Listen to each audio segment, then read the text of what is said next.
A pregnancy test pulled from her trash, armed men at her door, and the man who terrified an entire city staring at her across a diner counter, holding proof that would change both their lives forever.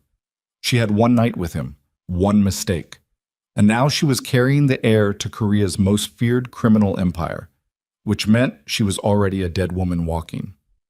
If you love a story about secrets, survival, and a love neither of them asked for, stay with me until the very end. Hit that like button and drop a comment telling me what city you're watching from. I want to see exactly how far this story travels. Yeah. The smell hit her first. That was always how it started. Not with logic, not with the slow arithmetic of missed days and quiet dread, but with the smell. Rich and dark and wrong, in a way Nia couldn't name. The coffee brewing behind the counter of the diner where she worked the morning shift turned her stomach inside out before she'd even finished tying her apron strings. She made it to the employee bathroom with maybe 2 seconds to spare, and afterward she knelt on the cold tile floor with her forehead against the side of the sink cabinet and breathed through her mouth until her hands stopped shaking. She was 25 years old. She had 14 credits left before she finished her nursing program. She had 2 jobs. A third she picked up on weekends through a catering company, a studio apartment on the 4th floor of a building where the elevator broke every other month, and approximately $11,001 left in her checking account until Friday. Her life was not perfect, but it was hers. Piece by piece she had built it, in a country that was not hers, in a language she had learned out of necessity rather than love, and she had gotten good at pretending the foundation wasn't cracked in 100 places underneath. She bought the test on her lunch break at a convenience store 2 blocks from the diner, paid for it with coins from the bottom of her bag, and took it in the single-stall bathroom of a coffee shop she'd never been to before and would never go to again. She stood there and looked at the result for so long that a woman knocked on the door twice before Nia remembered she was supposed to exist in real time. She wrapped the test in paper towels and buried it in the trash can under the sink and walked out and ordered nothing and left. She got through the rest of her shift. She got through her evening nursing lecture and the hour of reading she did on the subway home and the dinner she couldn't eat. She sat on the edge of her bed in the small apartment with the city noise filtering up from the street below, and she did not cry, because crying required a version of herself she couldn't afford right now. She ran the numbers instead. She was 6 weeks, maybe 7, if the timing matched the only night it could possibly match. A single night at the end of a charity gala at the Grand Myra Hotel, where the catering company had sent her as a last-minute replacement for a colleague who'd called out sick. She had not known who he was when she met him. That was the truth she'd told herself so many times since that night that it had started to feel like a law of physics, immovable and absolute. She had not known. She'd seen a man standing alone at the far edge of the rooftop terrace after the formal event had ended, and most of the guests had moved inside. A man in a black suit who held his glass like he was thinking about throwing it rather than drinking it, staring out at the Seoul skyline with an expression that didn't belong on anyone who had just spent 3 hours at a charity fundraiser. She'd gone to collect the abandoned glassware from the railing beside him, and he'd spoken first. "You hate this job," he said. Not a question. She'd looked at him directly, because she'd learned a long time ago that looking away first was the wrong move in almost any situation. "I hate the shoes," she said. "The job's fine." He had looked at her then. Actually looked. The kind of looking most people in rooms like that never bothered to do. And something in his expression shifted in a way she still couldn't fully describe. Less like interest and more like recognition, though they had never met. They talked for 40 minutes on that terrace. Not about the gala, not about whatever cause the evening had been raising money for, not about the things people talked about when they were performing for each other. They talked about real things, tired things. The specific weight of being responsible for other people's survival. The cost of keeping your face composed when what you really wanted was to walk out of whatever room you were standing in and not come back. She hadn't known his name until afterward, and by then it was too late for the knowing to be useful. Kang Ji-hwan. Youngest leader the Baeko Syndicate had ever had. The kind of name that made Korean news anchors choose their words very carefully. The kind of man whose photograph in a newspaper was always accompanied by words like alleged and rumored and sources close to, because no one with a functioning sense of self-preservation said the direct thing out loud. She'd found out the morning after, searching his name on her phone with the particular sick feeling of someone who already knows the answer. She'd packed her bag. She'd left the hotel. She'd told herself it was over and done and sealed away, and she'd worked very hard for 6 weeks to make herself believe it. The test in the trash was still there when she got home that night. She didn't fish it out. She didn't look at it again. She went to sleep. What she didn't know, what she had no way of knowing, was that she was not the only one doing arithmetic in the dark. The diner where Nia worked the morning shift was called Hanuel's, which meant nothing in particular except that it had been there for 22 years, and the owner, Mrs. Park, made soup stock from scratch every morning at 5 a.m. and refused to cut corners on anything, including the hiring of a Black American nursing student who spoke Korean with an accent that made the older regulars tilt their heads slightly when she took their orders. Mrs. Park had hired her anyway, on the grounds that Nia showed up exactly when she said she would, which Mrs. Park claimed was rarer than any language skill. It was a Thursday morning, 9 days after the test, when the door opened and the entire diner went quiet. Not gradually. All at once, the particular silence of a room full of people who have simultaneously decided that looking up from their food is the wrong decision. The kind of silence that had a shape to it, a pressure. Nia felt it from the back counter where she was refilling the coffee station before the mid-morning rush, and she turned around because the silence was the kind you couldn't ignore. He was taller than she remembered, or maybe the terrace had flattened things, the way open air sometimes did. Here, inside the low ceiling and the yellow light of Hanuel's, Kang Ji-hwan filled the doorway in a way that was less about physical size and more about the absolute certainty with which he occupied space. He was in a dark coat over a charcoal suit, no tie, and 2 men had come in behind him and positioned themselves without being told to, one at the door and one at the far corner, and they'd done it so smoothly it looked almost natural. Almost. His eyes found her immediately. No searching, no scanning the room. He walked to the counter and sat down on one of the stools, as if he'd been doing it for years, and the remaining customers at the counter quietly relocated without making eye contact with anyone. Nia set the coffee pot down. Her hands were steady. She was proud of that. "Can I help you?" she said. Not a question. She'd borrowed his own trick from the terrace, used the flat declarative like a wall. "I think we need to talk," Ji-hwan said. His Korean was Seoul standard and unhurried, the kind that came from having never needed to rush anything in his life, because things arranged themselves around him. He looked at her the same way he had on the terrace. That complete attention, the kind that felt like a hand around the throat even when he was sitting perfectly still. "I'm working," she said. "I know. I've been watching you work for 4 days." The coffee pot was still in her hand. She put it down again because she realized she'd picked it back up. "That's not something you should be proud of saying." "No," he agreed. "It isn't. But I need you to understand that I'm not here by accident." He placed something on the counter. He slid it toward her with 2 fingers, the way you'd move a chess piece. She looked down at it and felt the floor shift under her feet. The pregnancy test. Still wrapped in its paper towel, now unfolded so the result was visible. She said nothing. The skills she had developed over years of keeping secrets, the absolute muscle memory control of her face, held but barely. "My men do a security sweep of anyone who gets within a certain distance of my personal calendar," Ji-hwan said. His voice was level, conversational, like they were discussing the weather or the price of breakfast. "You worked a gala 6 weeks ago, the Grand Mirai. You also worked an event last month hosted by Chairman Seo Min-kyu." A pause.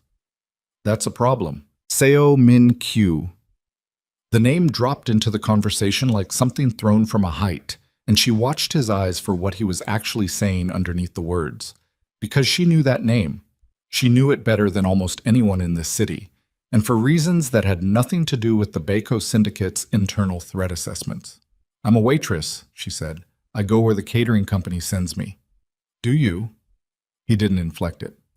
"Yes." "And the test?" The word landed between them and sat there. She looked at him. He looked at her. The diner was so quiet she could hear Mrs. Park's ladle hitting the side of the stock pot in the kitchen, a slow, steady rhythm like a clock. "I don't know what you're implying," she said. "I'm not implying anything," Ji-hwan said. "I'm asking you directly, because I think the direct thing is faster, and I think you already know that." Something moved behind his eyes. Not warmth exactly, but the ghost of what they'd talked about on that terrace. The specific memory of two people telling the truth to each other in the dark. Is that child mine? She should have said no. She'd had 9 days to build a story, to sand the edges smooth, to make it clean and sealed and airtight. She'd run through every version in her head during every subway ride and every break between classes and every sleepless 3 a.m. stretch when the city outside her window refused to go fully dark. She said nothing instead, which was its own kind of answer. Jihuan exhaled once, slow and controlled, and she watched him recalibrate behind his eyes. Okay, he said quietly. Okay. Then the front window of Hanul's shattered. Not from a bullet. They found that out in the reconstruction afterward. From the impact of one of Sio's men putting his elbow through it as the perimeter established itself. 2 vehicles pulling up fast on the street outside, men in dark clothing moving with the kind of coordination that did not happen without extensive planning. Someone screamed from the back of the diner. Mrs. Park's ladle went silent. Jihuan was already off the stool, already moving. He said something sharp and brief into his collar, and his 2 men came off the wall like they'd been spring-loaded. One went to the front, one was suddenly beside Nia in a way she hadn't tracked, and his hand was at her elbow, and the pressure wasn't gentle. Don't touch me, she started. We need to go. Jihuan was on her other side. Up close he was different than the man on the terrace. The same face, the same eyes. But something had dropped away from it, the thin civilian veneer gone, and what was underneath was not angry, but it was absolute. Right now, the back. I'm not going anywhere with... The men outside work for the man who killed your colleagues, Jihuan said. Low, precise. His eyes didn't waver. 3 catering workers. Last year, 2 found in the Han River. 1 never found. You know what I'm talking about. She did. She knew exactly what he was talking about. The grip on her elbow steered her toward the kitchen, and she didn't fight it, because sometimes the only real choice was the one that let you keep breathing long enough to make the next one. They went through the kitchen, Mrs. Park flat against the wall by the stove, her face white, her soup still simmering, and out through the delivery exit into the narrow alley behind the building where 2 armored SUVs were already running, already waiting, in a position that told her they had mapped this exit in advance. Jihuan opened the rear door himself. He looked at her. Get in, he said. Please. It was the please that got her.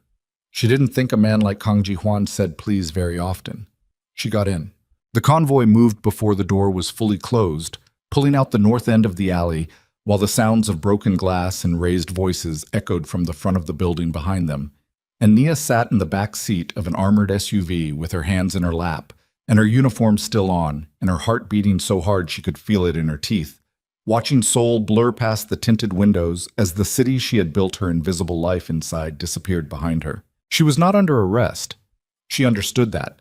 But she was also not free, and the difference between those 2 things had never felt less meaningful than it did in that moment, sitting between 2 men in dark suits who said nothing, while the man in the front passenger seat spoke quietly into a phone.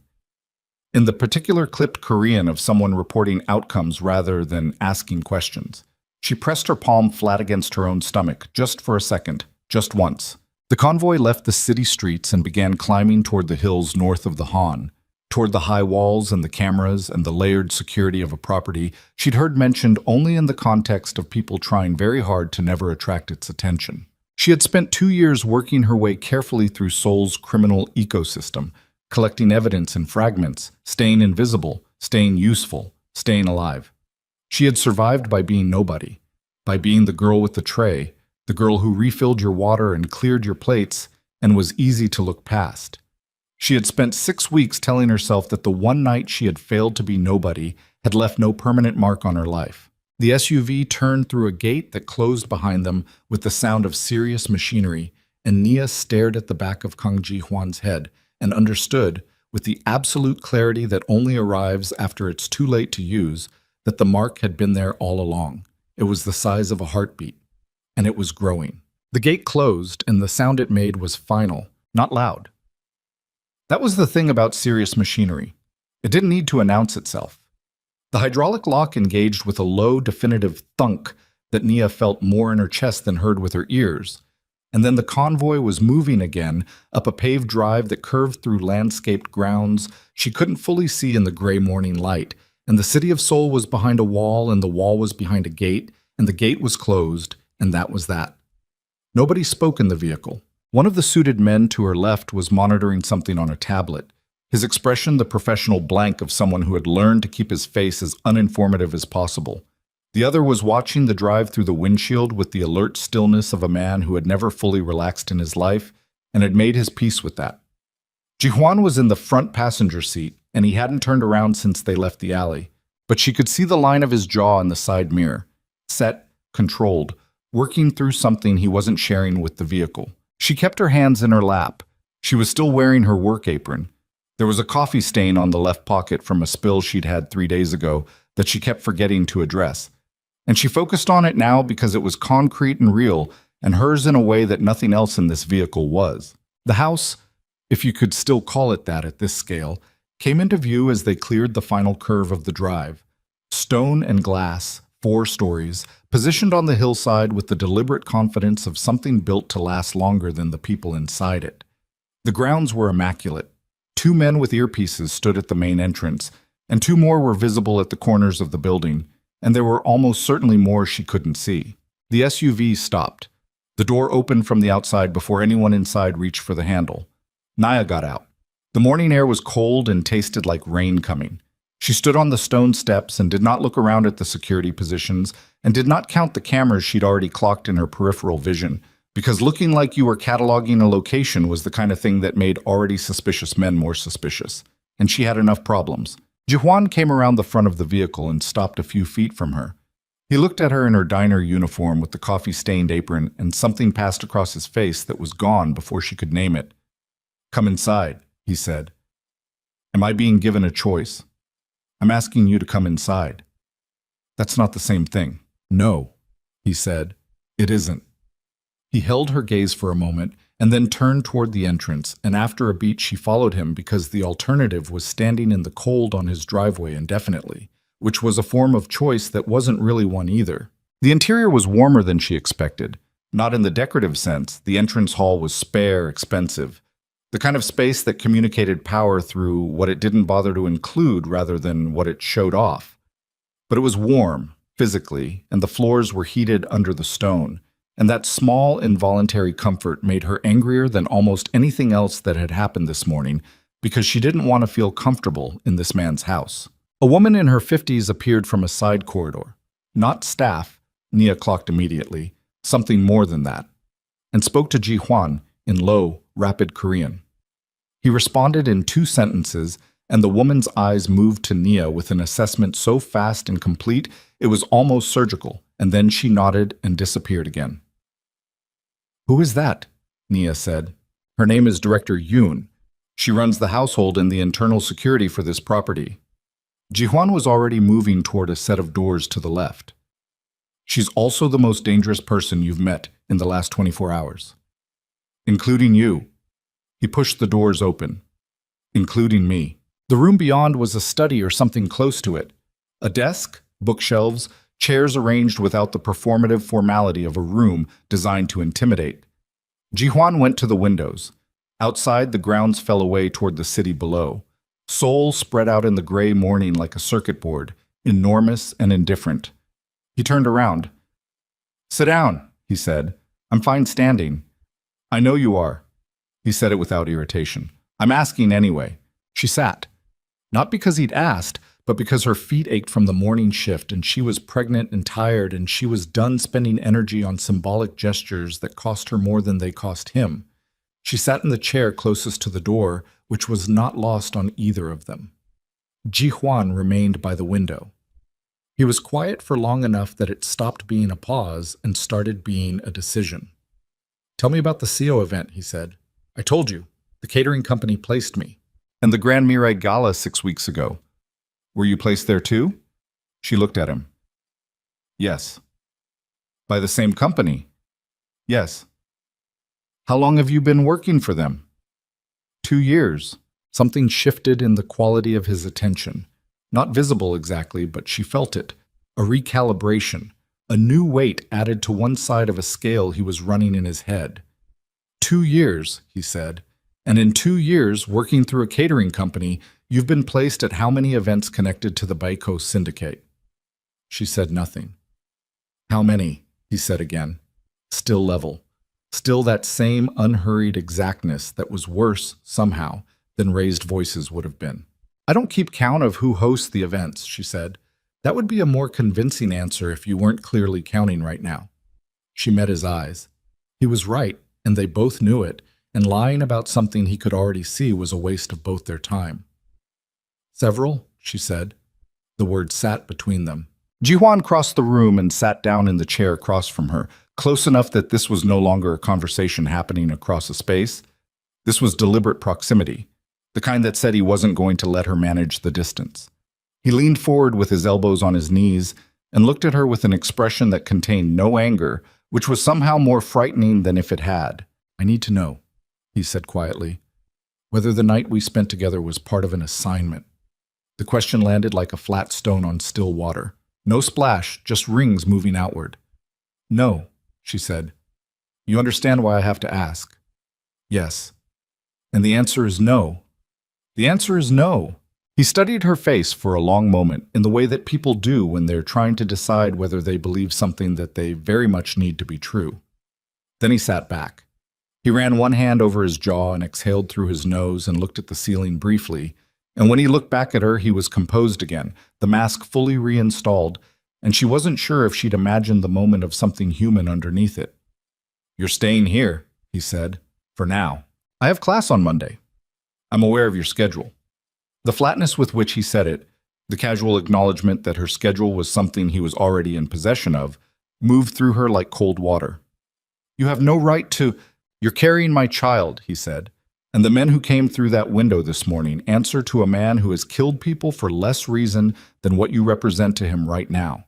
You are not safe in that apartment. You are not safe in that diner. You are not safe in any of the places you normally exist. He paused. I'm not negotiating with you. I'm telling you how it is. You're very good at that. At what? Telling people how it is? She kept her voice even. Does anyone ever tell you how it is back? Something happened at the corner of his mouth. Not quite a smile. The ghost of the man from the terrace, surfacing and then submerging again. Not often, he said, and not for a while. He stood. There's a room prepared for you. Director Yoon will show you. There are clothes. We guessed at the sizing, adjust whatever doesn't fit. He moved toward the door, then stopped with his hand on the frame and turned back. Is there anyone outside this building I need to contact? Family. Someone who will worry. The question was so ordinary and so strange given everything surrounding it that she almost didn't answer. No, she said. There's no one. He nodded once. He left. She sat in the chair for another 3 minutes before she stood up, because she needed 3 minutes to be alone with what was happening to her body. Not the pregnancy, the older thing underneath it, the thing that activated whenever she was in a situation she couldn't exit cleanly, the physical knowledge that she was contained. Her breathing was fine, her hands were fine, but her back had a tight line across it from shoulder blade to shoulder blade that she recognized as the particular muscular response to sustained alertness. And her eyes were dry and raw from a night she hadn't slept. She stood up. She went to find Director Yoon because the one thing 2 years of undercover work had taught her was that the fastest way to understand a place was to be shown around it by the person who actually ran it. The room they'd prepared for her was on the second floor, east wing, with a window that looked out over the garden and, beyond the wall, the city. It had its own bathroom. The clothes in the closet were her size, close enough, and she stood in front of the open closet for a moment and felt the particular violation of someone knowing your measurements without your permission, which was irrational given everything, but the body kept its own list of grievances independent of reason. She showered. She changed. She did not sleep, though she lay down on top of the bed for 40 minutes and stared at the ceiling while the events of the morning reorganized themselves into something she could work with. What she knew, Seo Min-kyu's people had moved on her today, at the diner, in daylight, with coordinated force. That was not a patrol that had spotted her by chance. That was a targeted extraction, which meant Seo knew who she was. Not the catering waitress, the other thing, the real thing. which meant either there was a leak somewhere in the task force structure, or her cover had degraded in ways she hadn't caught, or something she'd done or touched or stood next to had flagged her in his system. What she also knew, Kang Ji-hwan had her pregnancy test. He had her schedule. He had the names and dates of every event she'd been placed at through the catering company. She did not know how long he'd had that information or what he'd done with it, and the gap between what she knew and what she didn't was a large and dangerous place to be standing. She was still staring at the ceiling when the knock came. Not Ji-hwan. She knew that before she opened the door, because Ji-hwan struck her as someone who didn't knock so much as arrive. It was a young man, early 20s, who introduced himself as Min Seok and said that she was expected for dinner and that the kitchen staff could accommodate any dietary restrictions. "I'm not hungry," she said. "He said you'd say that," Min Seok replied. "He also said to tell you that it wasn't optional." She looked at the young man who had the decency to look slightly uncomfortable delivering the message. "Fine," she said. The dining room was on the ground floor, and Ji-hwan was already seated when she arrived, and there were 2 place settings at one end of a table that could have seated 14. The food was already on the table, not formal, not performed, just food. Rice, soup, several side dishes, a plate of something that smelled like the galbi gym Mrs. Park sometimes made on cold days. There was also a glass of water and a glass of what turned out to be ginger tea beside her place, not asked for, just there. She sat. She ate because she was hungry despite herself and the child was hungry, and that was not something she could argue with regardless of her feelings about the situation. They ate in silence for several minutes. "Min Seok said you wouldn't come," Ji-hwan said. Min Seok was wrong. "He's wrong about a lot of things." A pause. "He's still useful." She reached for the ginger tea. It was good. Real ginger, not the synthetic kind from a packet. "Who decided I needed this?" "I did." He was eating without looking at her, which was its own kind of attentiveness, the kind that didn't need eye contact to be total. "I read that it helps." She set the cup down. "You read about it?" "I had a few hours." Something caught in her throat that she swallowed back. Not gratitude. She wasn't ready to call it that. Something more complicated and less useful. She looked at her soup. "You can't keep me here," she said. "Eventually I have to go back." "Back to what?" "My life." "Your life," he said. And the way he said it was not mocking, but it was precise, a scalpel word. "Put you in that diner at 9 this morning with 3 of Seo's people coming through the front. Your life is the reason you're here, instead of in the back of one of his vehicles right now." He looked at her then. "How long did you think you could keep both things going?" She said nothing. "Nursing school," he said. "The jobs. The task force." A pause. "The pregnancy you were planning to hide." Her jaw tightened. "You don't know what I was planning. You wrapped the test in paper towels and put it under other trash in the bin," he said. "That's not someone processing information. That's someone bearing evidence." He wasn't accusing her. His voice had the quality of someone reading a set of facts aloud for their own benefit. "I understand the instinct. I understand it better than most people you're likely to meet." He looked back at his food. "I'm not criticizing you. I'm telling you that I see what you were trying to do." The dining room was quiet. Somewhere in another part of the house, something was running. A generator, maybe, or a climate system. A low mechanical undertone that was almost white noise. "What do you want?" she said. Specifically, not the broad version. "What do you want from this situation?" Ji-hwan set his chopsticks down. He was quiet for a moment in the way he'd been quiet in the study. The silence that was a decision rather than a pause. "The child protected," he said. "That's what I want. Everything else is negotiable." "Everything else?" "Yes." She looked at him. He was a man who ran an organization built on violence, who had inherited power she didn't want to imagine the cost of, who had people following her schedule and pulling her trash and mapping the exits of the buildings where she worked. He was also the man who had read about ginger tea at some point in the last 9 hours and made sure there was a glass of it at her place setting, and she hated that those 2 things existed in the same person because it would have been so much simpler if they didn't. "I need to contact someone," she said. "One contact, to let them know I'm alive." He studied her. "The task force." She didn't answer. "If I allow that contact," he said, "and that contact reports your location, I have a security problem." If I don't make that contact, she said, the task force will assume I've been compromised. They'll escalate. That creates a different kind of problem for both of us. His eyes stayed on her face, running the same calculation she was. The one where neither of the available outcomes was clean, but one of them was marginally less catastrophic than the other. He picked up his chopsticks again. One contact, he said. Director Yoon will be present. You speak Korean. I can do that. They finished dinner. It was later.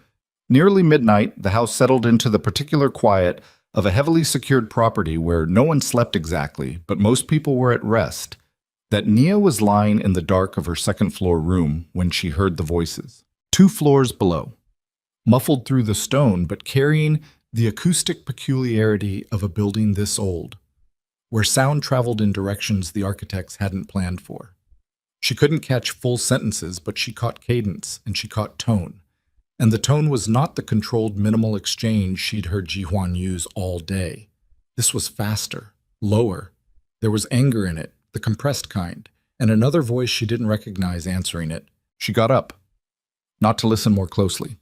She was under no illusions about whether listening through floors would get her anything usable. She got up because she couldn't lie still, and she went to the window and sat in the chair beside it with her knees pulled up and looked out at the grounds below.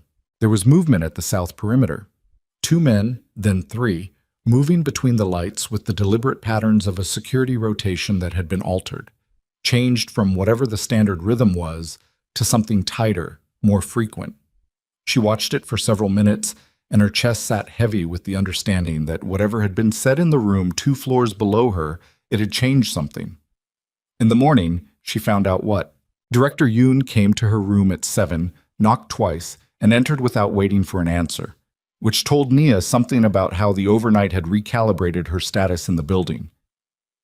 The woman set a tray on the desk by the window and turned to look at Nia with that same complete assessment she'd performed in the entrance hall yesterday, and then said, in English that was almost accentless, Chairman Seo gave an interview this morning to 2 journalists and a government investigator. Nia sat up. What kind of interview? The kind where he presents evidence. Director Yoon's face was composed and very still. Photographs, financial records, communications logs. A pause. He's telling the story that you and Kang Ji-hwan have been coordinating with federal law enforcement for the past 8 months, that the Baeko Syndicate has been cooperating with an international task force in exchange for immunity, that Ji-hwan used an undercover operative to build the case and then removed her from play before she could be exposed. The room felt like it had shifted 6 inches to the left. That's not what happened, Nia said. No, Director Yoon said. It isn't. She let the silence sit for exactly 1 beat. But Chairman Seo has spent 20 years understanding how evidence works and how stories travel, and the photographs of you leaving Ji-hwan's convoy yesterday morning are already on the desks of 2 people who want very much to believe them. Nia looked at the breakfast tray. Her stomach was fine. The morning nausea had been less bad today, which struck her as the kind of absurd biological footnote that the universe sometimes inserted into catastrophes. Where is he? She said, managing it. I need to talk to him. He knows. Director Yoon moved to the door. He'll come to you when he's done with the calls. She stopped in the doorway. Eat something. You need to be sharp today, and you won't be sharp if you're running on nothing. She said it without warmth, but also without coldness. The tone of someone who was going to make sure things functioned correctly, because that was who she was, regardless of her feelings about any particular variable. She left. Nia ate. She sat at the desk by the window with the tray in front of her and the Seoul skyline gray and enormous below, and she ate mechanically, the way she'd learned to eat in the first months of her undercover placement, when food stopped being something she tasted and became something she managed, fuel in, function sustained, continue. Ji-hwan came at 9:15. He opened the door without knocking this time, and came in and stood in the center of the room and looked at her and said nothing for 3 full seconds. He'd been awake all night. She could see it, not in the surface, which was as composed as always, but in something deeper, a quality of exhaustion that had settled into the structure of him, the way long sleeplessness eventually stops showing in the eyes and starts showing in the set of the shoulders, the slightly altered weight distribution of a body that has been running on adrenaline and decision-making for too many hours and is beginning to charge interest. "You've been briefed," he said. "Director Yoon." He nodded. He moved to the window and stood where she'd sat last night and looked out at the same view. "Seo built it slowly," he said. 6 months, maybe longer. He knew someone was moving against him. Not specifically you, not specifically the task force, but he felt the pressure and he started building a counter-narrative while he still had time to control it. He paused. He's not wrong that information about his organization has been reaching federal desks. He's wrong about the mechanism, but the people looking at his evidence don't know that yet. The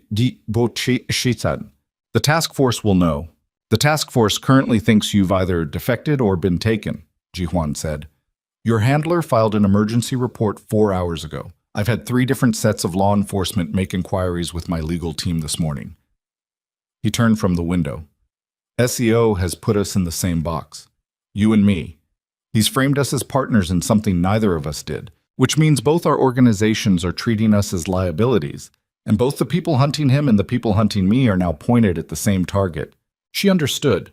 The elegance of it was genuinely terrible. He wants us to run, she said, or fight. Either one works for him because either one confirms the story. Ji-hwan looked at her with something that was not quite surprise but was adjacent to it. The slight adjustment of a person recalibrating how they've been reading someone. Yes, he said. So we can't do either. No. Then what? He was quiet for a moment. Outside, far below, a vehicle was moving up the drive. She could hear it, and he tracked it in his peripheral vision without turning his head, and she watched him do it and understood that this was simply how he inhabited the world. Constant tracking, constant threat assessment, the full-time occupation of a man who had never in his adult life had the option of not paying attention. I need to know everything, he said. Not the official version, not what you've reported upward. Everything you collected, everything you saw, every name, every date, every transaction you touched or proxied or witnessed. He held her gaze. Because Seo has used your presence to build a wall between me and any legal or political channel I might use to move against him. The only way through that wall is with something that makes his entire narrative collapse. He paused. You have that. I think you've had it for months. She had. She'd been sitting on the most complete financial intelligence picture of Seo Min-kyu's operation that any individual civilian operative had ever assembled, waiting for the task force to pull her out cleanly, waiting for the moment when she could hand it over without it being traced back to a source who would then end up in the Han River. That moment had not arrived cleanly. It had arrived like this instead, in a room in a man's house on a hill above the city, with the city's most dangerous people rearranging themselves on all sides of them, like pieces on a board where someone had just changed the rules. If I give you that, she said carefully, I'm not a source anymore. I'm a participant. The task force burns me. My testimony is compromised. Everything I've spent 2 years building is already compromised, he said. Not unkindly. Seo burned it this morning. Whatever protection your official status gave you existed in a world where your cover was intact. He spread his hand slightly, a gesture she hadn't seen from him before, small and unusually open. That world is gone. What's left is what we do with the pieces. She looked at him for a long time. The man from the terrace was somewhere inside the man standing across this room from her. She was sure of it. The man who had talked about the weight of being responsible for other people and the cost of keeping your face composed. She was also sure that the man standing across this room from her could have her killed and disposed of with fewer phone calls than it would take to order lunch, and that both of those things were true simultaneously, and she had to hold both of them clearly if she was going to survive what was coming. I need something in return, she said. Name it. My child doesn't grow up inside this, she said. Whatever you decide to do with the Baeko Syndicate, whatever direction your life goes, the child is not an asset, not a symbol, not a tool in any negotiation ever. It's a person.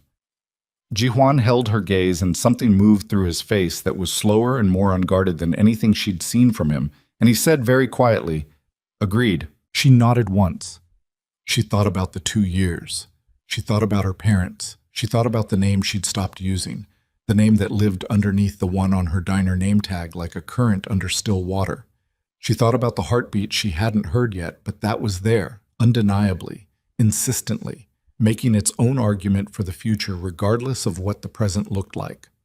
"All right," she said, "I'll tell you everything." And somewhere in the building's lower levels, she didn't know it yet, a man who had been on Jihuan's security detail for 4 years was typing a message on a second phone that he kept in the lining of his jacket, and the message said only, "She's talking, tonight." She started with the money.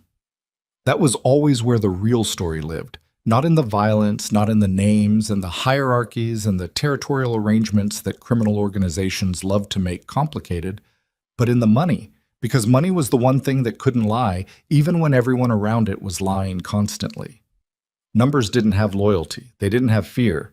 They just sat there in columns and told you exactly what had happened if you knew how to read them. Nia had spent 2 years learning how to read them. She laid it out for Jihuan across the desk in his study, starting at 9:45 in the morning and going without a significant break until past 2 in the afternoon. And she did it the way she'd been trained, chronologically, structurally, building the architecture of Seo Min-kyu's financial operation from the foundation up, so that each piece she named made the next piece make sense. 3 shell companies registered in Singapore, a charitable foundation with legitimate international donors who had no idea their contributions were being layered through 4 intermediary accounts before emerging as clean capital on the other side. A logistics company in Busan that moved actual freight, legitimate freight, because the best cover was always a real business with real revenue, and Seo had understood that longer than most. Jihuan listened without interrupting. He sat across the desk from her with his hands flat on the surface in front of him and his eyes on her face, not taking notes, not recording. She'd checked. She had the instinct now, even in rooms where she had no reason to suspect it, just listening with the complete systematic attention of a man building a parallel structure in his head, cross-referencing what she said against what he already knew, filing the gaps. Beside the door, Director Yoon stood with her back to the wall and a small notebook open in her left hand. She wrote in it occasionally, swift and minimal. She hadn't spoken since Nia began. When Nia reached the 3rd year of the financial timeline, 18 months before the present, when Seo had begun moving capital in a new pattern that suggested he was anticipating legal pressure and restructuring his exposure accordingly, she stopped and drank the water that had been placed beside her. At some point, she hadn't noticed and said, "The thing Seo is most afraid of isn't prosecution. It's asset seizure. He's watched other organizations get taken apart, and he knows the criminal case almost never sticks long enough to matter. But if the financial structure comes down, if the international accounts get frozen before he can move the capital, he loses everything. The operation, the leverage, the ability to rebuild. That's his actual vulnerability." Jihuan was quiet for a moment. "How close is the task force to the financial architecture?" "They have pieces. Maybe 40% of what I've described this morning." She set the water down. "They've been building a criminal enterprise case. That's their mandate. That's what the International Cooperation Agreement funds. They're not optimized for financial prosecution." "But you are." She looked at him. "I was a forensic accounting student before the task force recruited me. My father worked corporate compliance. He taught me how to read financial structures the way some people teach their kids to read maps, as a survival skill." She paused. "The task force found me because of my parents, because of what happened to them. They didn't recruit me for my catering skills." Jihuan absorbed this without visible reaction, which was its own kind of reaction. "Your parents," he said carefully, "were killed because my father agreed to testify against a predecessor organization that fed directly into what Seo runs now."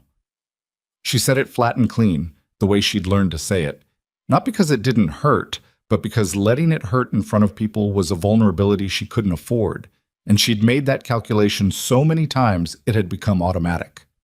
He was an accountant. He found things he wasn't supposed to find. He made the wrong decision about what to do with that information. A beat. "I was 16. The study was very quiet." "I'm sorry," Jihuan said. 2 words, and he said them without the reflexive quality that apologies sometimes had, the social lubricant version. He said them like he'd looked at the thing clearly, and the words were the accurate response to what he saw. She nodded once and moved back to the financial timeline because the other option was to sit inside what she'd just said, and there was no time for that. They broke at 2:15.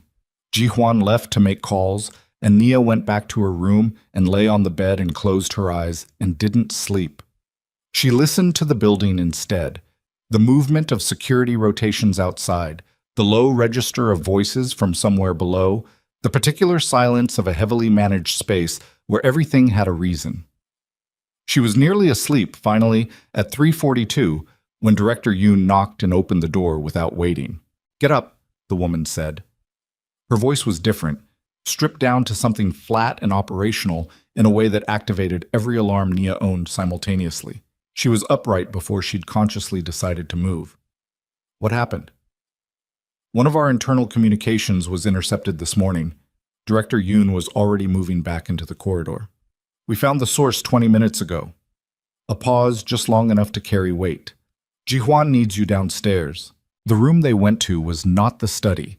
It was 2 levels below the main floor, basement or something close to it, reached through a door in the kitchen corridor that Nia hadn't clocked on her earlier survey of the ground floor, which told her the door was designed not to be clocked.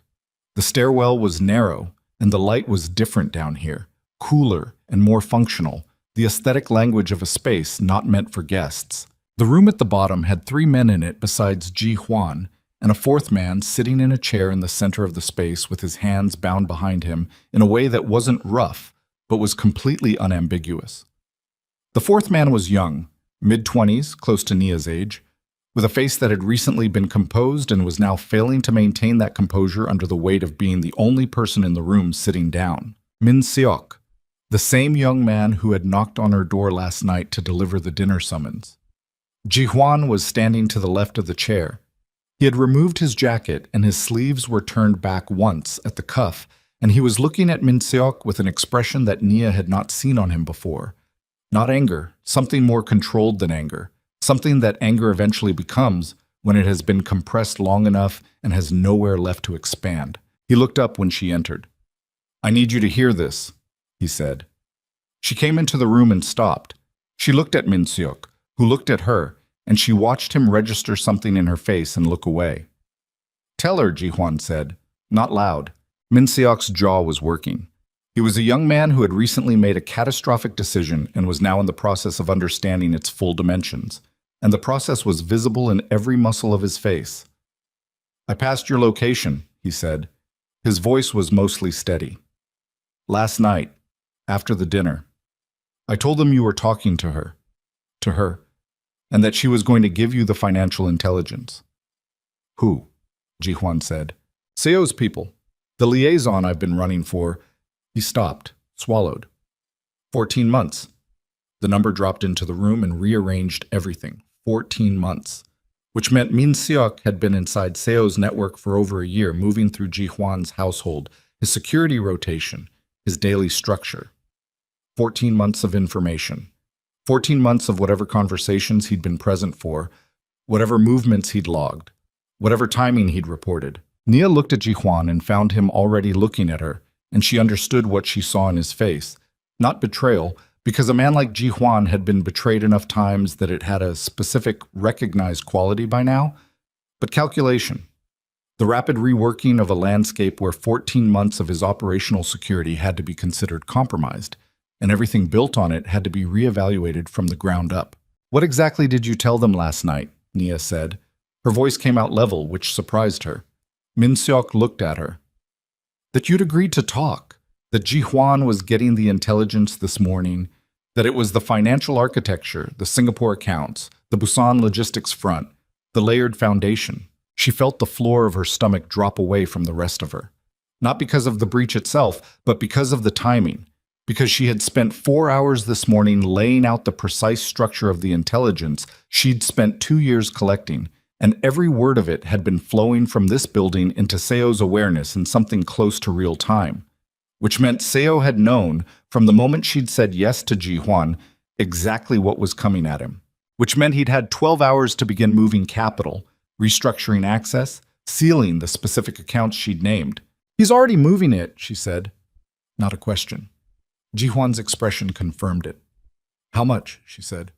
3 of the Singapore accounts are showing transfer activity as of this morning." Director Yoon from the doorway behind her. "The Busan Logistics Company filed a restructuring notice 2 hours ago. The charitable foundation suspended international transfers at, she checked her notebook, 11:14 this morning. 11 to 14.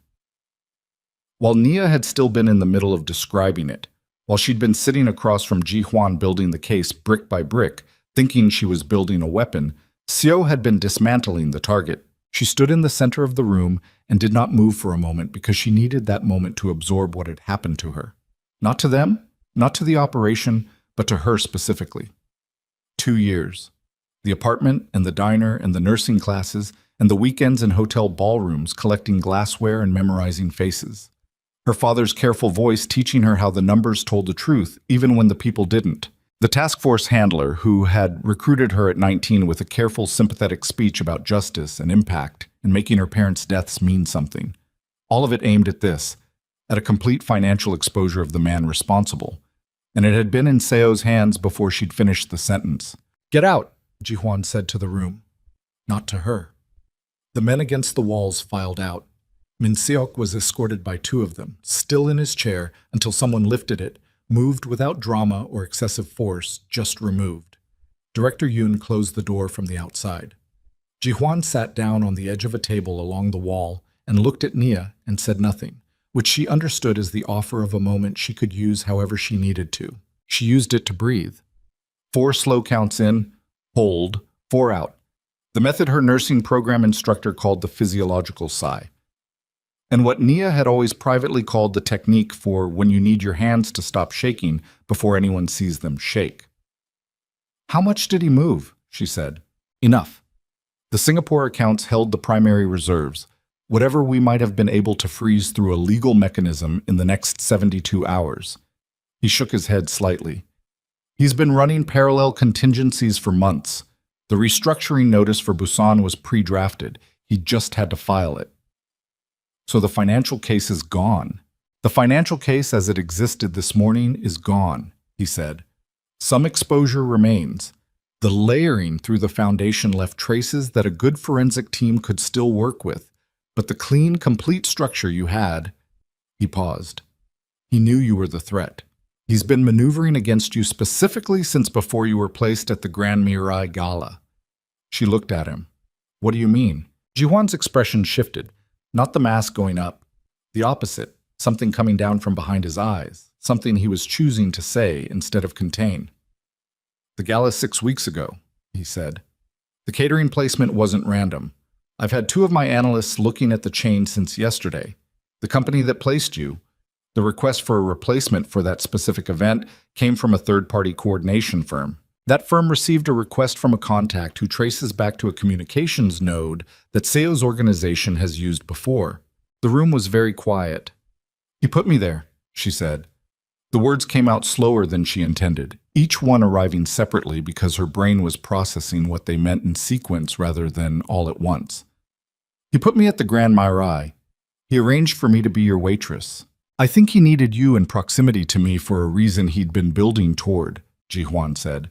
"I think the plan was to establish an apparent connection between you and me that he could use later. A photograph? A record of contact, something he could point to and say, 'Look, the Baeko leader and the undercover operative, together, by design.'" He looked at her carefully. What he didn't plan for was the rest of it. She understood what he meant by the rest of it.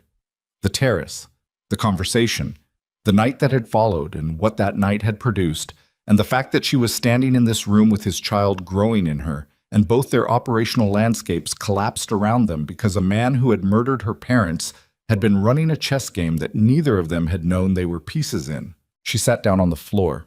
Not in distress. There was nowhere else to sit, and her legs had made the decision before her mind did, and she was done wasting energy on managing appearances in front of this particular man. She sat on the floor with her back against the wall and her knees up and her hands loose in her lap, and she looked at the opposite wall and thought. Ji Huan, to his credit, did not comment on the floor. He sat on his table and let her think. "There's something he doesn't know," she said after a while. "Tell me." "The financial architecture I described this morning, the visible architecture, the accounts, the shell companies, the foundation." She paused. "That's the structure I was authorized to report upward, the official intelligence product." She turned her head and looked at him. There's a second layer I never reported, because I didn't trust the task force chain entirely. There was a period 8 months ago when I thought there might be a leak in the Korean coordination unit, and I made a decision to hold back a specific set of documentation until I was certain it could be moved securely. She held his gaze. Seo doesn't know about it. Min Seok doesn't know about it because I never discussed it with anyone in this building. It doesn't exist in any system he could have accessed. Ji-hwan was very still. What is it? The real books, she said, not the layered structure, the source layer. The actual accounts, the actual transaction records, the names of the bank officers who processed the transfers knowing exactly what they were. Documented. With correspondence. She paused. Digital copies in 3 locations. One offshore, one with an attorney I trust outside the task force structure, one... She stopped. One where? He said. She looked at him for a long moment. She was about to say something she couldn't unsay, hand over something she couldn't take back, cross a line that had been the last maintained boundary between who she'd been 2 years ago when she'd started this, and whatever she was becoming inside this house on this hill with this man. She crossed it. One that I carry, she said. She reached into the neckline of the borrowed shirt she'd been wearing since the shower yesterday morning and pulled out a flat data card on a thin cord. The kind of cord that looked like a necklace if you weren't looking for what was on it. She held it up between 2 fingers. Ji-hwan looked at it. He looked at her. She watched him understand that she had been wearing this through every conversation in this building, through the study session this morning where she'd given up the visible intelligence, through the dinner and the ultrasound she hadn't had yet and wouldn't have for another 2 weeks, through the whole duration of her time inside his walls. How long have you been carrying that? He said. Since the night I found out you existed, she said. I went home, I read your name, I understood what it meant, and I took precautions. Because that's what I do. Something moved through his face that was not anger and not admiration, but something that existed between those 2 things in the specific region where one person recognizes another person's capacity with complete clarity, possibly for the first time. He was about to speak when the building shook, not violently, a single concussive pressure, the specific physical grammar of a controlled explosive charge detonated at a perimeter point. And Nia knew that particular grammar because her task force training had included a module she'd thought she'd never use. She was on her feet before the sound finished registering, and Ji-hwan was already moving, already at the door, already opening it with one hand while the other went to the inside of his jacket. Director Yoon was at the top of the stairwell. East perimeter, she said. Breach. 3 entry points. Simultaneous. She was looking at Nia when she said the next part. They're not Seo's people. Ji-hwan stopped. What? The vehicles are government registered. The communication pattern is coordinated law enforcement. Director Yoon's face was the face of someone delivering a set of facts that do not get better regardless of how carefully you arrange them. Someone gave them the location and the ground's layout and the timing of the security rotation. She paused. Someone inside this building. Nia's hand was still closed around the data card. Min Seok had told Seo she was talking, but who had told law enforcement where she was and when the security rotation changed, and how to breach 3 perimeter points simultaneously, that was a different message. A message that required a different kind of access, a different channel, a different person. She looked at Ji-hwan. He was looking at her with an expression she hadn't seen before, and it took her a full 2 seconds to recognize it because she'd spent so little of her life on the receiving end of it from someone who actually meant it. He was scared, not for himself. The card, he said. Whatever's on it, if they take you, it goes with you. And I lose the only leverage that can end this without, I know, she said. Naya. He almost never used her name. The sound of it in his voice in that moment was something she filed away in a place she didn't have a name for yet. If they separate us right now, Seo wins. He gets the narrative, he gets the time, he gets the restructured accounts and the buried evidence, and the story where we're both criminals, and he's the man who exposed us. Above them, through the ceiling, through the floors, she could hear the systematic, professional sounds of a law enforcement entry. Not chaotic, not violent, but inexorable. The kind of sounds that didn't stop once they started. She looked at the data card in her hand.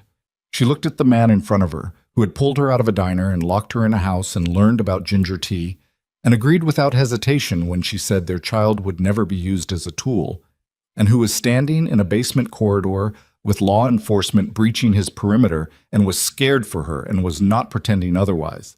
She made a decision. She pressed the data card into his hand and closed his fingers around it. "Don't lose it," she said, "and don't let them take you separately." He looked at the card in his fist. He looked at her. And then Director Yoon said, "Now," in a voice that meant the window for any decision at all was closing, and the three of them moved toward the stairwell as the sounds above them became the sounds of boots on stone and voices calling clearance in the clipped, authoritative Korean of people who had a warrant and intended to use it. And somewhere in the house above her, a second phone in the lining of a jacket that was no longer on Min Seok's body was still sending, still transmitting, still feeding a location and a layout and a rotation schedule to a receiver that was not in Seo's organization and was not in the task force, and belonged instead to a third party that neither of them had accounted for. A party that had been watching this particular board for longer than anyone in this building had been playing on it, waiting for exactly this moment when all the pieces were finally in the same place. The boots hit the ground floor at the same moment they reached the top of the stairwell. Not a collision, a near thing, the kind of margin that exists between a decision made 1 second earlier and a decision made 1 second too late. Director Yoon went left through the kitchen corridor without being told, and Ji Hwan went right, and Nia followed him because the card was in his hand and her hand was empty now, and the only logic available was proximity, staying close, staying inside whatever operational radius he was working in, because outside it there was nothing but men with warrants and a narrative that had already been written for her. The kitchen was empty. The staff had cleared all protocol, she assumed, something practiced and memorized and executed cleanly, because in this household the ordinary staff had rehearsed for exactly this kind of morning.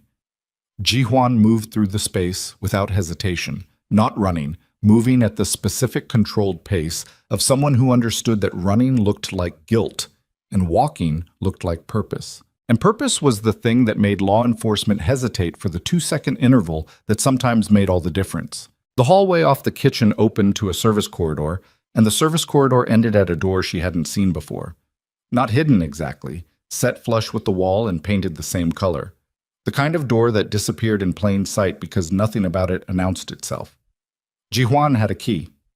Not retrieved from a pocket, already in his hand, which meant he'd palmed it somewhere in the basement stairwell in the same motion she'd used to press the card into his fist, a simultaneous exchange of the things each of them needed the other to hold.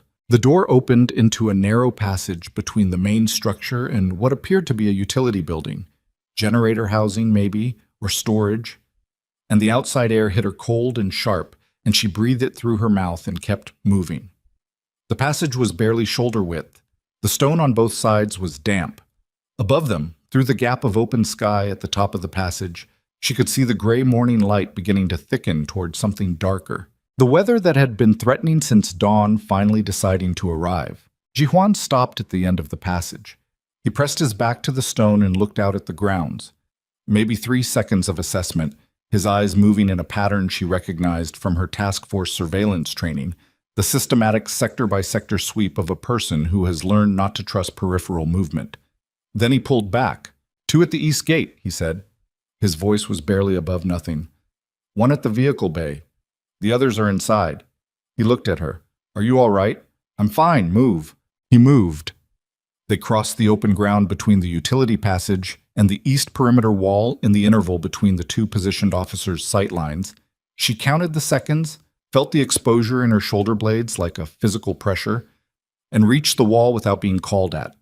The wall here was lower than the main gate, designed more for privacy than for security, and Ji-hwan went over it first and reached back, and she took his hand and went over after him, and her feet hit the ground on the other side, and her knees absorbed it, and she was moving again before the impact fully registered. Outside the wall was the hillside, raw hillside, the landscaping ending at the property line, and the natural slope beginning immediately. Long grass and loose soil, and the kind of terrain that punished people who moved fast on it if they weren't paying attention to their feet. She paid attention to her feet. Ji-hwan was ahead of her and slightly to the right, picking a diagonal line down the slope that avoided the worst of the grade, and she tracked his path and followed it because this was his ground, and she was willing to trust his geography even when she was unwilling to trust almost anything else. Her left shoe lost its grip once on a wet patch of grass, and she caught herself with her right hand against the earth and kept going. Her palm was muddy. Her uniform trousers, she was still in yesterday's uniform trousers, she had not managed to change from the waist down, were soaked from the knee at that point, the wet grass swiping cold and thorough against her legs with every stride. They reached the tree line at the bottom of the slope and went into it, and Ji Huan finally stopped behind a stand of trees thick enough to break their outline from the hillside above. He was breathing hard. Not distressed, controlled hard, the breathing of someone who has been running on adrenaline and is managing the intake deliberately. She put her back against a tree and did the same. For maybe 30 seconds, they just breathed. "The third party," she said. Her voice was steady. She was proud of that. Whoever Min Sok's second channel was feeding, not Seo, not the task force. She looked at him.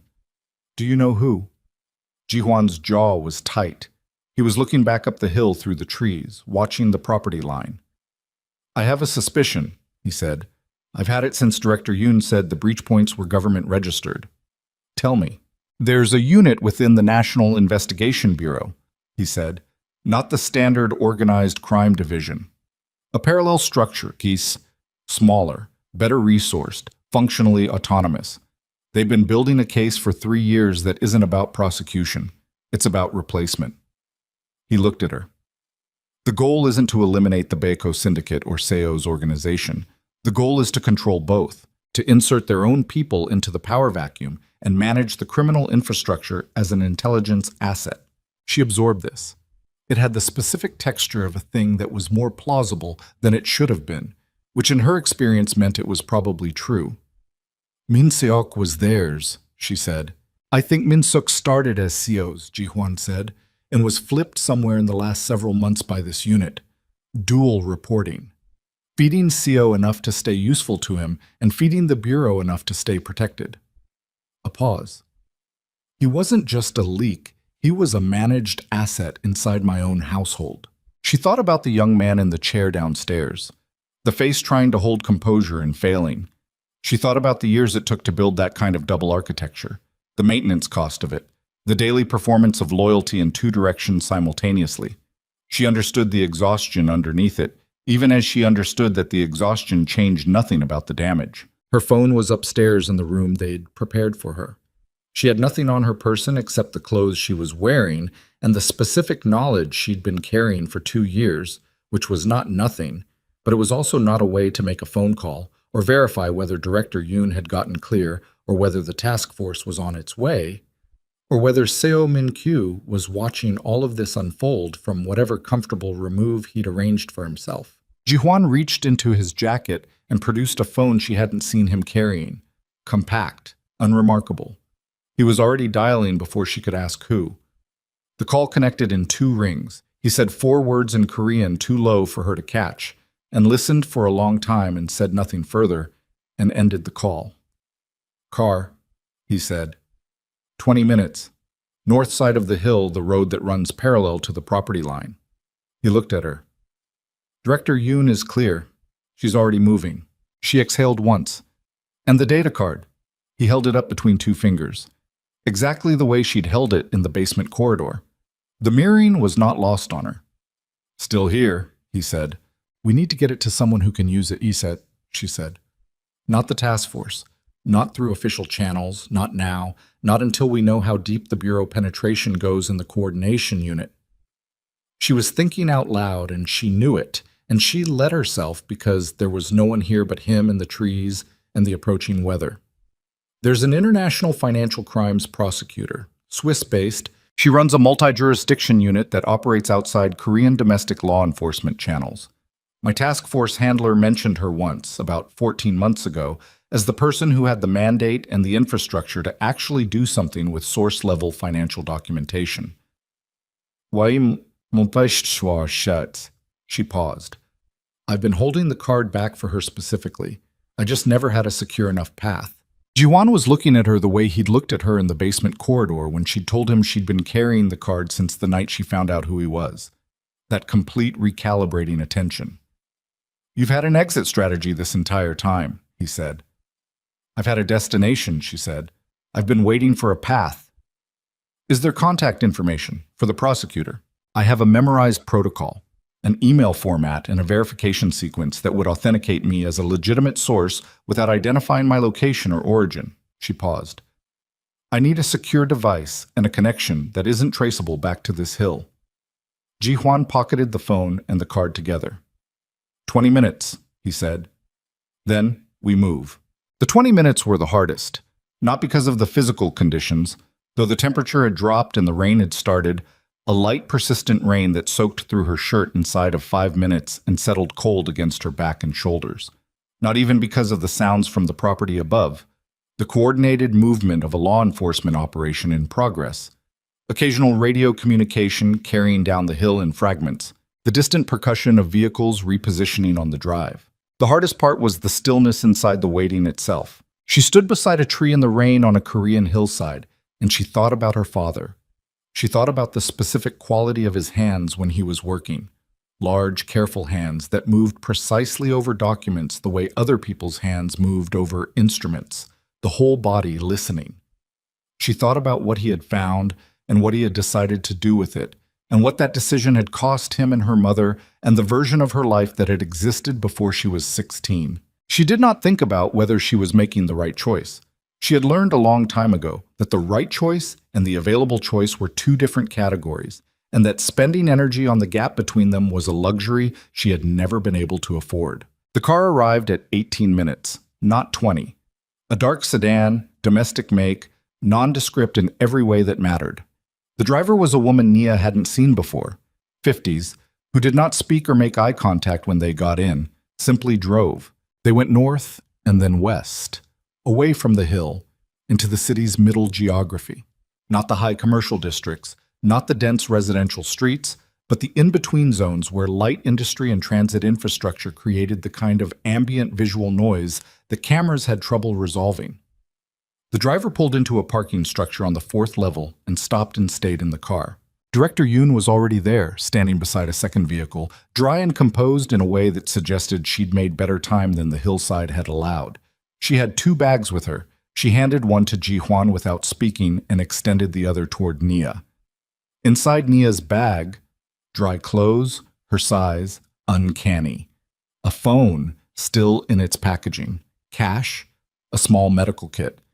And a protein bar that was so mundane in the context of everything else that she almost laughed. She changed in the back of the car with Director Yoon standing at the vehicle's rear corner as a visual barrier, and the simple physical act of peeling off the wet uniform and the rain-soaked borrowed trousers and pulling on dry clothes worked on her nervous system in ways she didn't have words for. Some primitive recalibration, warmth returning, the body registering improvement and deciding to cooperate. When she got out, Ji Huan was already on the phone she assumed was from his bag, and Director Yoon came close to her and spoke quietly. "We have a location," she said. "Neutral ground. A contact of Ji Huan's who has a secure communication setup and no connection to domestic law enforcement or CO's organization." A pause. "He's asking you to trust the location. Does he know I'll need to trust it?" "He said to tell you he understands if you don't." She thought about the data card in his pocket. She thought about what it would have meant for him to run with it, to take that intelligence and use it on his own terms, to cut her out of the calculation entirely, to do the thing that virtually every man who had ever held something she needed had eventually done. He hadn't. The card was in his pocket, and they were standing in a parking structure in the rain, and he was making calls on her behalf, and she was still in possession of all the information she'd ever trusted him with. "Tell him I trust the location," she said. Director Yoon nodded and moved away. The location was a 40-minute drive into a district Nia didn't know well, light industrial, mostly, with a stretch of older commercial buildings along a canal. The specific address was a building that presented as a document translation service on its street-level signage, and was something considerably more layered above the ground floor, run by a compact, silent man of indeterminate age who took their phones at the door and did not give them back but offered replacements that he guaranteed were clean, and Nia believed him because the setup he was running was more sophisticated than anything she'd seen outside of a federal installation.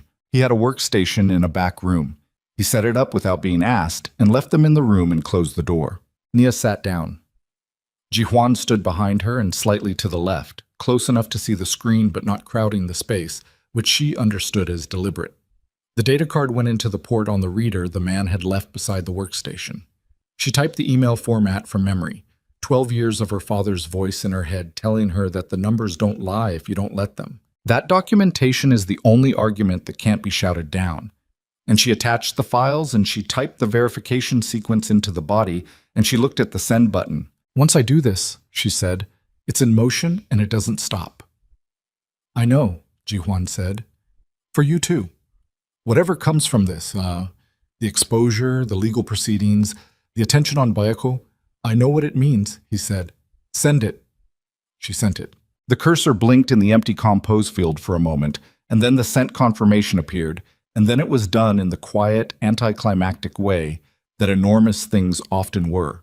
Not with noise or light, but with a small digital confirmation on a screen in a back room above a canal. And the 2 years, and her parents, and the nursing classes, and the diner, and the terrace, and the ginger tea, and the child, and the card, and the hillside in the rain, and all of it compressed into that cursor blinking and then not blinking. She sat with her hands in her lap. Ji-hwan said nothing. He put one hand on her shoulder, not the grip from the SUV, not containment, just contact, brief and deliberate, the kind of touch that says, "I see what just happened, and I'm not going to make you explain it." Then he took it away. The man outside the room knocked twice. Nia straightened. "Yes." The door opened. The man's expression had changed. Not alarm, something more precise than alarm. The expression of someone who has received information and is assessing how to convey it accurately. "You have a response," he said. "Already." She looked at Ji-hwan. He looked at her.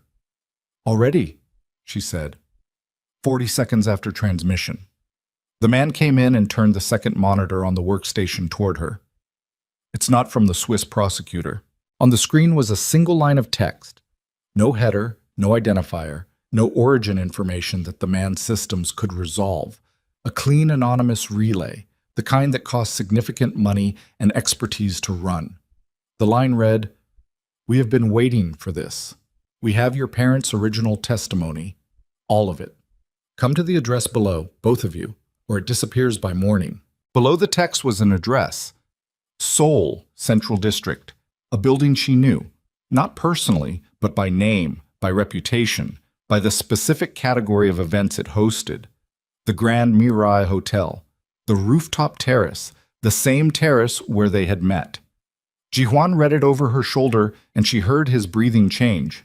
Not much, a single slight shift in the rhythm, and then he was still again. "They've had it the whole time," he said. "The testimony." "My father died for that testimony," she said. Her voice came out flat and very cold. "He was told it was lost, that the documentation had been destroyed before it could be secured. That's what I was told. That's what the task force told me when they recruited me." She looked at the screen. "Someone has been sitting on it for 9 years. And they waited until now to use it," Ji-hwan said, "which means whatever is on it is more valuable than anything they've gotten from watching us. Or they want something they can only get by putting us both in the same room at the same address." She looked at the building name on the screen, the Grand Mirai, the rooftop. "It's a trap." "Yes," he said. She turned and looked at him directly. "And we're going to walk into it anyway." His eyes held hers for a moment. He didn't ask her if she was sure. He didn't offer her an out or a caution or a version of this that was safer. He looked at her like she was exactly the person she'd turned out to be, which was the only thing she'd ever wanted from anyone, and he said, "Then let's go dressed for it." Director Yoon, when informed, produced from somewhere in her bag the specific look of a woman who had long ago stopped being surprised by the things she was asked to facilitate and had chosen professionalism as her permanent response. She made 3 calls. The third one was short, and she put the phone down and said, "We have 22 minutes before the terrace security rotation changes and the window opens." She looked at Naya. "There will be people up there we don't know, possibly armed." "There will definitely be people up there we don't know," Nia said. "Definitely armed. You understand what you're walking into." "I understand it's the only move left." She looked at the screen one more time. Her parents' testimony. 9 years in someone's possession. 9 years used as a card to be played at the right moment, which was this moment, in this city, with the right leverage and the right pressure, and the right people finally in the right position to be maneuvered. Whoever had sent that message had been patient in a way that made Seo Min-kyu's long game look like a weekend plan. Ji-hwan was already at the door. He turned back once. "Nia," she stood. "Don't say be careful." "I wasn't going to." He held the door. "I was going to say, whatever's on that testimony, whoever sent this, whatever they want from us, you don't owe it to anyone to survive this gracefully. You just have to survive it." She walked through the door. The sedan moved through the central district in the rain-wet night, and the Grand Mirai Hotel rose ahead of them against the Seoul skyline. All glass and light, the city's indifferent glamour stacked 40 stories against the dark sky. And in the back seat, Nia sat with her hands loose in her lap, and her breathing controlled and her eyes on the building's rooftop terrace, where the lights of a private event were visible even from the street, and where someone who had been holding her father's voice for 9 years was waiting in the dark at the edge of the city's highest point.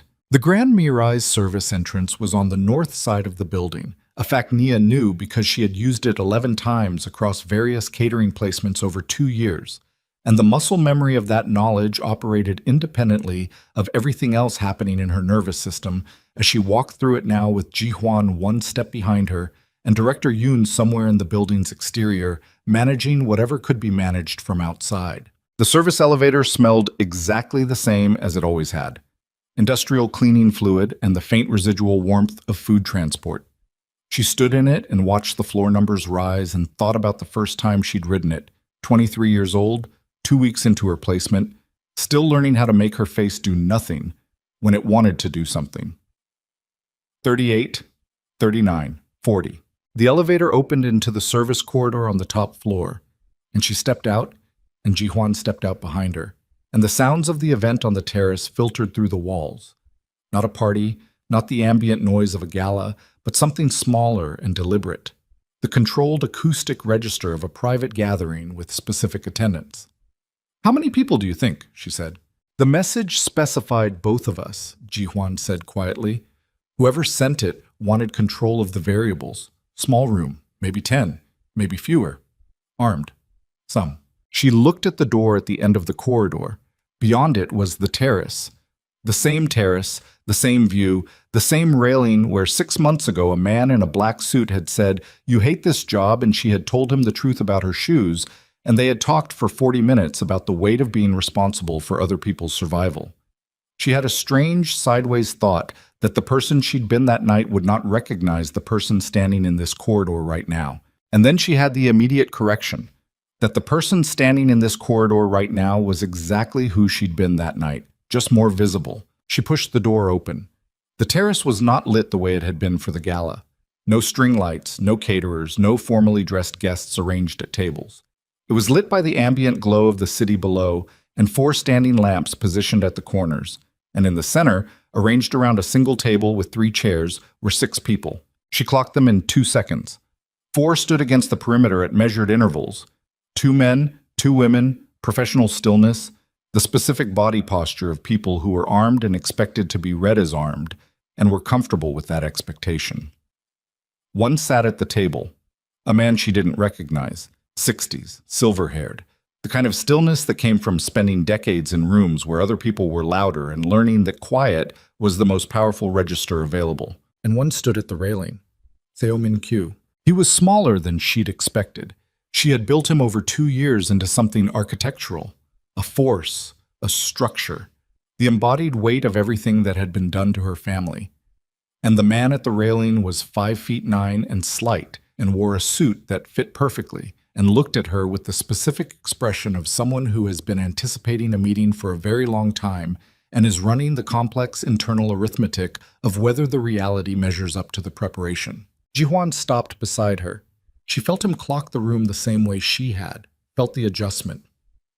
"Miss Okoye," the man at the table said. His English was careful and precise. "Or do you prefer Nia?" "I don't prefer anything from you," she said. "I don't know who you are." "My name is Director Lim Byung-soo." He said it without performance. I have been running the Autonomous Intelligence Unit within the National Investigation Bureau for 11 years. I am the reason your task force has had any meaningful intelligence on Korean organized crime structures for the past 7 of those years. I am also, a slight pause, the person who has been holding your father's testimony in a secure archive since the night he was killed. The terrace was very quiet. 40 floors below, Seoul moved and breathed and made its constant noise. But up here it was just the wind and the man's voice and the information landing in her body the way large things landed. Not with impact, but with weight, the kind that settled in rather than struck. "Why?" she said. "Because it was the only leverage that would bring us to this moment," Lim said. "I've been trying to build a case against Seo Min-kyu for 11 years. Every legal mechanism available to me has been countered, corrupted, or collapsed. He's better at the visible game than I am. What he is not better at," he glanced briefly at Ji Hwan, "is the invisible one." Seo spoke from the railing. His Korean was unhurried, and he did not look at Lim when he spoke. "The director believes he has assembled a coalition tonight," he said. "He believes that putting the 3 of us in the same place at the same time with the same information creates a situation where I have no options." A pause. "He's done this before with other people, other arrangements. It's a reliable method, generally."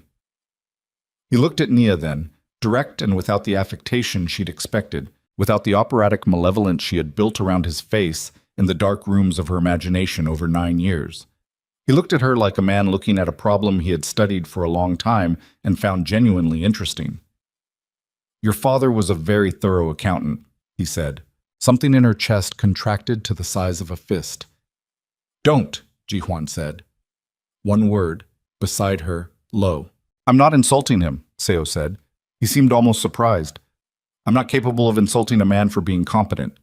I ordered his death because he was competent, and because the documentation he assembled would have destroyed an organization I had spent 15 years building. It was a business decision. He said it the way people said things they had told themselves so many times the telling had gone smooth. I have made that decision about other people. It is the decision I was prepared to make about your daughter as well, when the task force placed her in my peripheral vision 2 years ago." "And then you didn't," Naya said. Her voice was steady. She needed it to be steady. "You put me at the Grand Miri instead. Why?" Seo looked at her. "Because dead sources create martyrs, and martyrs create investigations. Living sources who appear to be compromised create confusion." He glanced at Ji-hwan. "I needed you visible, connected to something that would undermine whatever you'd collected. A photograph, a record, a story that anyone looking at the evidence would have to account for." He spread his hands slightly. "I didn't anticipate the child." The word landed between all of them like something dropped from a height. Director Lim cleared his throat. "This is not the conversation I planned," he said. "You didn't plan the conversation," Naya said, turning back to him. "You planned the leverage. There's a difference." She came to the table and put both hands flat on its surface and looked at him directly. "You have my father's testimony. Show me." Lim reached into the case beside his chair and produced a folder, and set it on the table and opened it. Documents, photographs of documents, several pages of what she recognized immediately as her father's handwriting. The particular slant of it, the way he formed his sevens with the European cross-stroke, because he'd once worked for a firm with German partners and picked up the habit. She had not seen her father's handwriting in 9 years. She looked at it, and something happened in the back of her throat that she swallowed down with everything she had. The documents were real.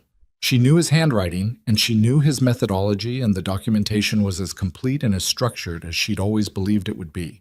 The product of a thorough man who had found something he could not unknow and had responded by building the most airtight possible record before he made the call that got him killed. "There's more," Lim said. "Digital archives, secured off-site. The physical documents here are authenticated copies." He paused. "Combined with the data card your transmission referenced this morning, and with the source-level financial documentation you sent to the Swiss prosecutor's office, which was received and acknowledged 3 minutes after transmission, what exists now is a case that does not require Korean domestic prosecution channels. It goes international. Asset freezes across 7 jurisdictions. Financial crimes tribunal with no domestic political interference possible." Ji-hwan spoke from behind her. "And what do you want for it?" Lim looked at him. "Cooperation." Testimony on the Bureau infiltration, the unit that was running Minseok, the penetration of your household, names, contacts, the full chain. A pause. And a clean transfer of the Baiko Syndicate's financial infrastructure to legitimate oversight, not dismantling. Transition. The wind moved across the terrace. One of the lamps at the corner flickered. You want to use the Baiko network, Ji-hwan said. The way you've been using other things. I want to stop fighting a criminal landscape that isn't going anywhere and start managing it toward outcomes that reduce harm, Lim said. I've been in this job for 11 years. I have a realistic picture of what is achievable. He looked at both of them with the calm of someone who has arrived at his position through exhaustion rather than cynicism and found them indistinguishable. You both want the same thing. You want out of the architecture you're currently standing in. I'm offering the only door I know of. Seo laughed. It was a small sound, genuinely amused, and it was the most unsettling thing she'd heard all night because it was real. Go ahead, she said, looking at him. Tell us what's funny. You, he said, not unkindly. Both of you. Standing in the same place where you started, being offered a door by a government man. He looked at Ji-hwan. Your father would have walked off this roof before he took that offer. My father is dead, Ji-hwan said. Yes, Seo said. He is. The simple confirmation, flat and unembellished, did something to the air between them. You killed him too, Ji-hwan said. The words came out with a quality she hadn't heard from him before. Not heat, not the compressed fury she'd witnessed in the basement room. Just exposure. The particular flatness of a fact that has been known for years and has never stopped being true. Seo looked at him for a moment. Your father killed himself, he said, in every way that matters. He made choices. The last one put him in opposition to me, and I responded to opposition the way I've always responded. He turned back to the railing and looked out at the city. That's what you're trying to stop being, he said. Someone who responds that way. I know because I watched your father try to stop being it too, at the end. Men like us always want to stop eventually. The problem is the eventually. The wind came again, stronger this time, and for a moment the four standing guards all adjusted their stances slightly against it, the involuntary animal response to cold air, and in that moment of universal distraction, Naya picked up the folder. Everyone looked at her. This is mine, she said. The originals or the copies or whatever legal designation makes them transferable. These documents belong to the estate of Emeka Okoye, and I am his only surviving family, and I'm taking them. She looked at Lim. I'll give you the testimony you need. Ji-hwan will give you the bureau penetration chain. You'll get your cooperation and your transfer agreement and your international case against Seo. She held the folder against her chest.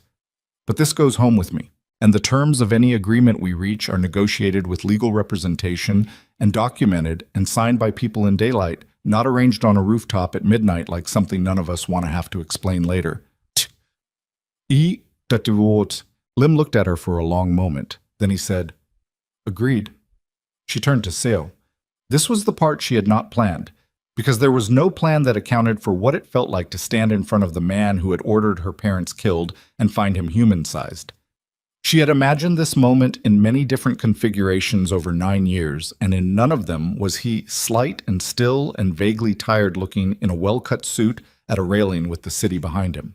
You're going to be indicted, she said. The financial case, my father's testimony, the source documents on the card, combined in an international financial crimes court, with testimony from people who are currently deciding it's safer to cooperate than to protect you.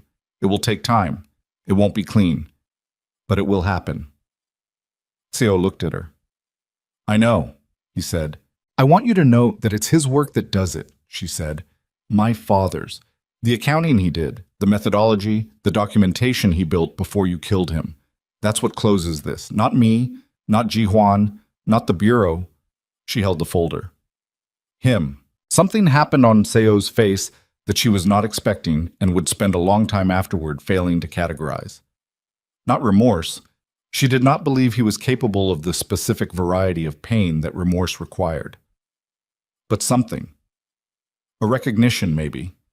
The look of a man who has spent his entire life treating human beings as variables in a calculation encountering, very late, The information that variables have weight. He said nothing. She turned away from him. She walked back to Ji Huan and he looked at her face and did not ask how she was, which was correct. And they both turned to face Lim. "Send the agreement to my attorney by 9 a.m., Ji Huan said. "The one I name, not the one you suggest. We sign in a location of our choosing." A pause. "And the bureau unit? The autonomous structure you're running, it gets disclosed, formally. Chain of command, mandate, operational history. That's non-negotiable." Lim was quiet for a moment. Then he nodded. "One more thing," Nia said. "The task force. My handler, the coordination unit, the 2 years I spent in their structure, I want a formal release. Official, documented, exonerating, not quietly buried, on record." "That I can arrange," Lim said. "Then we're done here," she said. They were not done here, of course, in the sense that the actual work, the lawyers, the agreements, the testimony, the months of legal proceedings that would unspool from this rooftop conversation had not begun. They were done in the sense that the thing that had needed to be said had been said, and the thing that had needed to be handed over had been handed over, and the man who had been the organizing principle of her entire adult life was standing at a railing 40 floors above Seoul and was no longer the most dangerous variable in her landscape. That was enough for tonight. They took the service elevator back down. She held the folder of her father's documents in both arms, the way you hold something you are not going to put down, regardless of what happens. And Ji Huan stood beside her and the elevator descended in its familiar, institutional way, and neither of them spoke until they reached the ground floor. In the service corridor, she stopped. She opened the folder and looked at the first page of her father's handwriting again. The 7 with the crossbar. The careful columns. The name at the top of the page written in the particular way he'd always written his own name on documents. Full name, formal, because he'd believed that a man should be willing to put his whole name on the things he was willing to stand behind.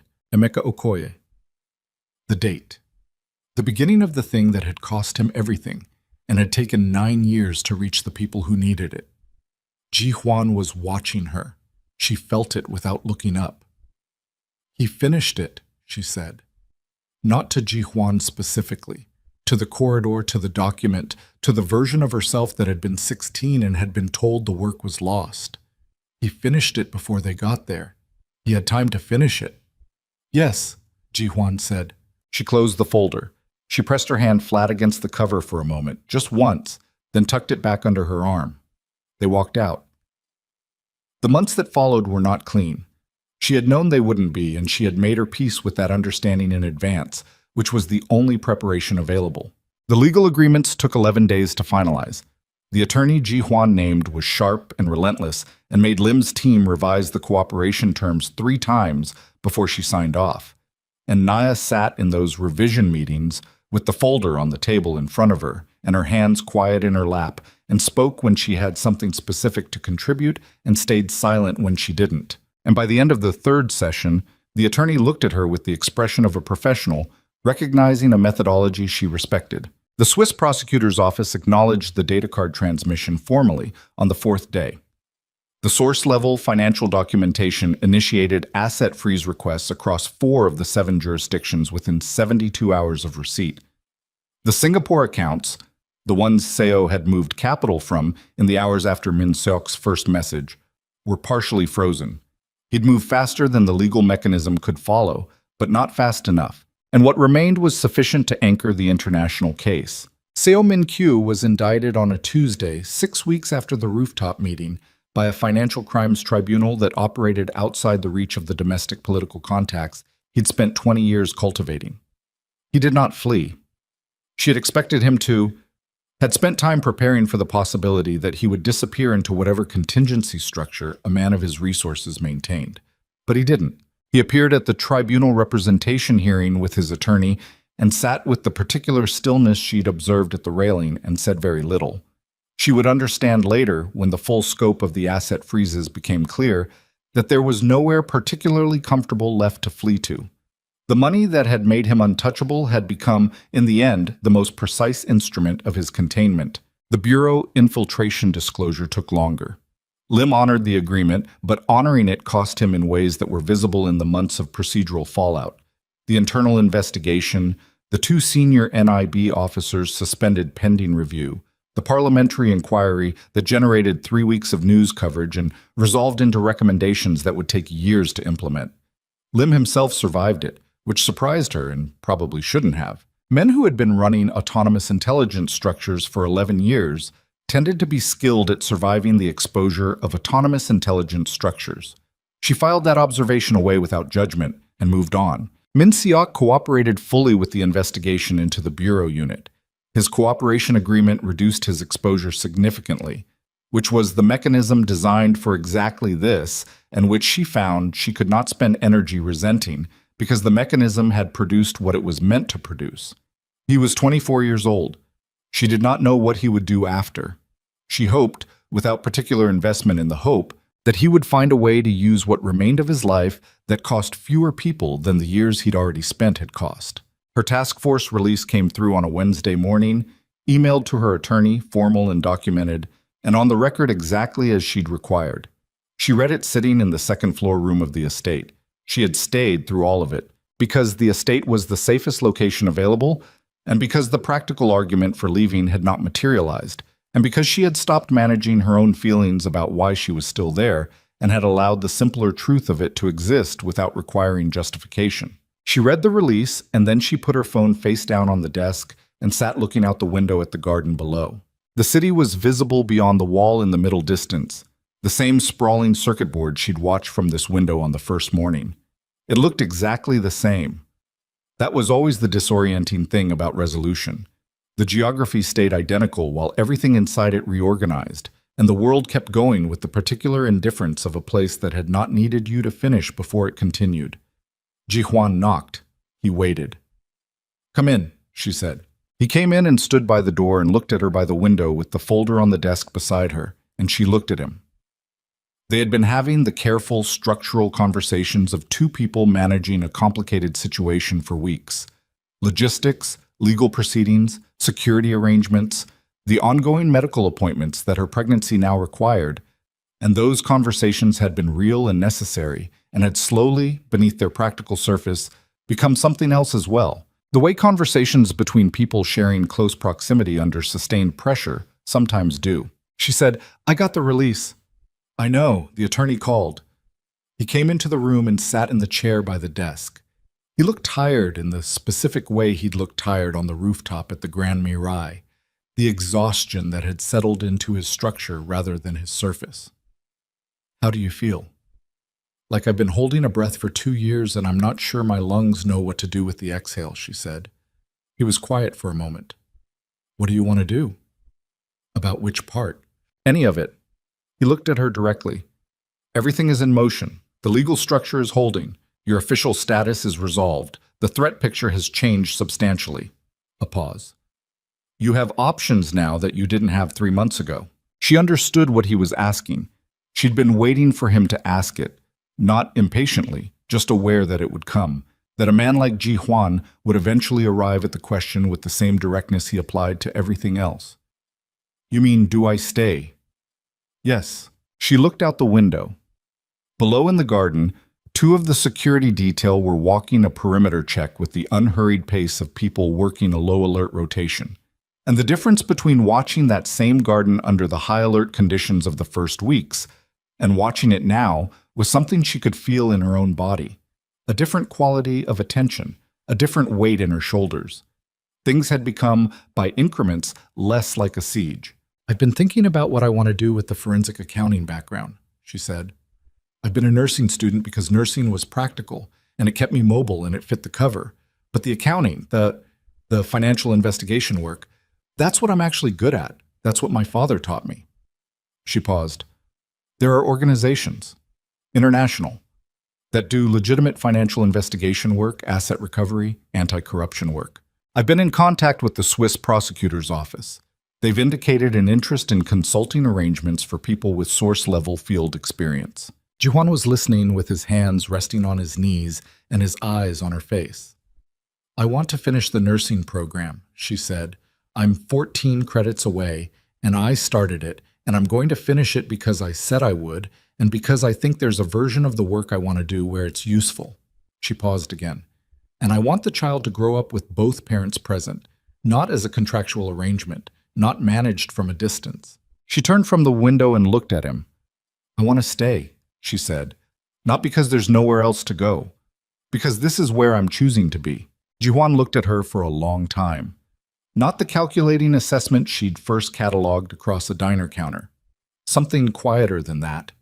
Something that had been developing through basements and hillsides and service elevators and revision meetings until it had become the specific expression of a man who had learned, at considerable cost, to recognize what he was looking at when he was looking at something real. Okay, he said. 2 words. The same 2 words she'd heard from him in the diner on the morning everything began, and they carried the same quality. The sound of someone who has run all the calculations and arrived at the place past calculation, the place where the only honest response is the simplest one. She moved to the desk and sat down across from him and pulled the folder toward her. The Baeco transition agreement, she said. The financial structure. I want to go through it with you before you sign anything with Lim's team. I was hoping you'd say that, he said. She opened the folder. He moved his chair around to her side of the desk so they could both see the documents, and their shoulders were close but not touching, and the afternoon light came through the window and lay across the pages, and she thought about her father's handwriting and the 7 with the crossbar and the name at the top of the document, and she thought, he finished it. He got there before they did, and he finished it, and it counted. Finally, in the end, it counted. She started reading. Jihuan read beside her and occasionally pointed at a clause that needed scrutiny, and she annotated it in the margin with the specific shorthand her father had taught her, the notation system he'd developed over 20 years of finding things that were designed not to be found. And the afternoon passed into early evening, and the city beyond the wall went from gray daylight to the particular amber of Seoul at dusk, and neither of them noticed because they were working.